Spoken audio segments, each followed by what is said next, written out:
When you look at India's government, the world's largest democracy, it can get a little confusing. You've got a president and you've got a prime minister. So, who's actually calling the shots? Who holds the real power? That's what we're going to break down right now.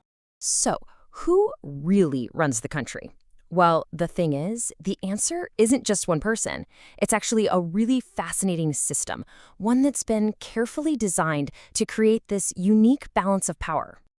Okay, so on paper, it seems pretty simple, right? The president is the head of state and the prime minister is the head of government.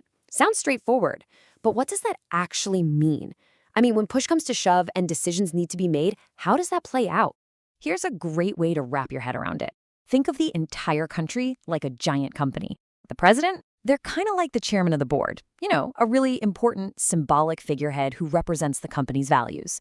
But the prime minister? Well, the PM is the CEO. They're the one in the trenches, making the day-to-day calls and actually running the show.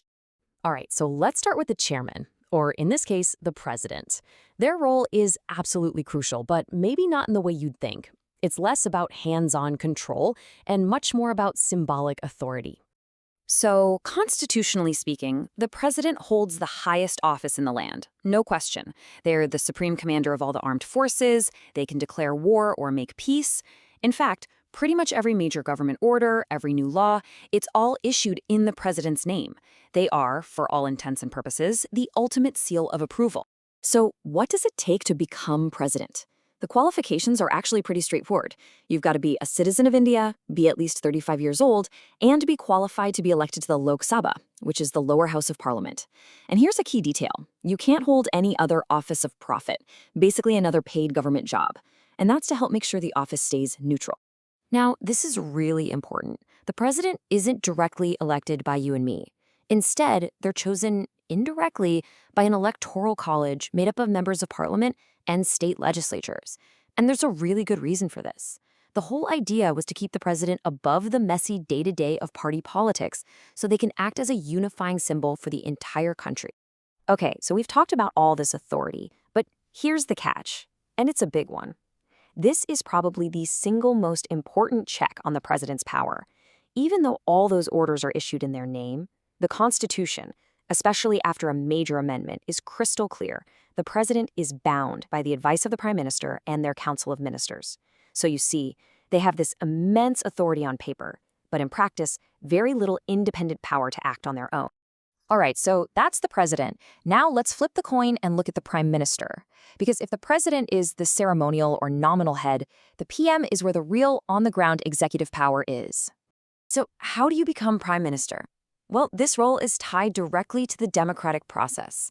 After a general election, whichever party or coalition of parties wins a majority of seats in the Lok Sabha, remember that's the directly elected lower house of parliament, the leader of that party is invited by the president to form the government and become the prime minister. And this, right here, really gets to the heart of it all.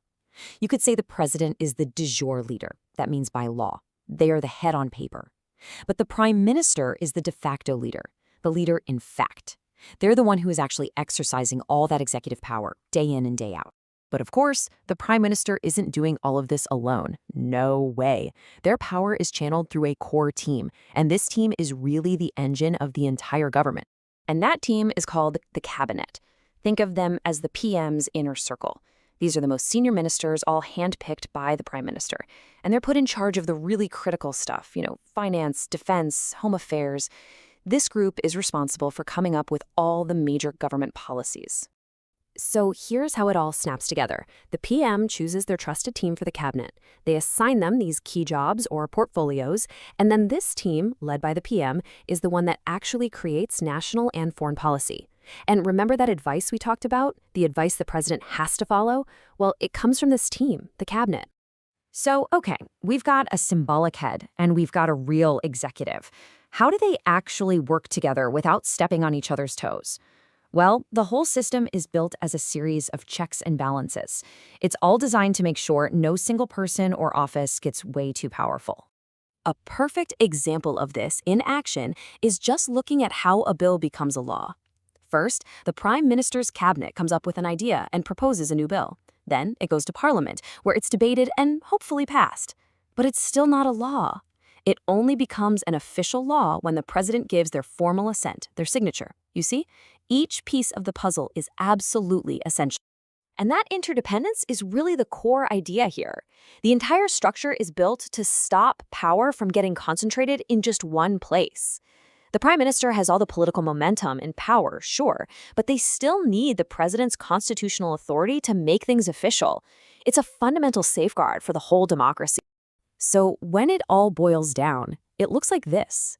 The president is the nominal head. They're that unifying figure, the guardian of the Constitution. Meanwhile, the prime minister and the cabinet, they are the real executive. They are the political leaders who are setting policy and actually running the government day to day. One represents the state itself, and the other leads the government of the day. And that brings us to a final, pretty big question. This whole system, this division between a ceremonial head and a political leader, it's all designed to create stability. But does that intricate balance always work perfectly? Does it always lead to effective, efficient government? Or can it sometimes create political friction, maybe even gridlock? It's a question that gets right to the very heart of how India's democracy works.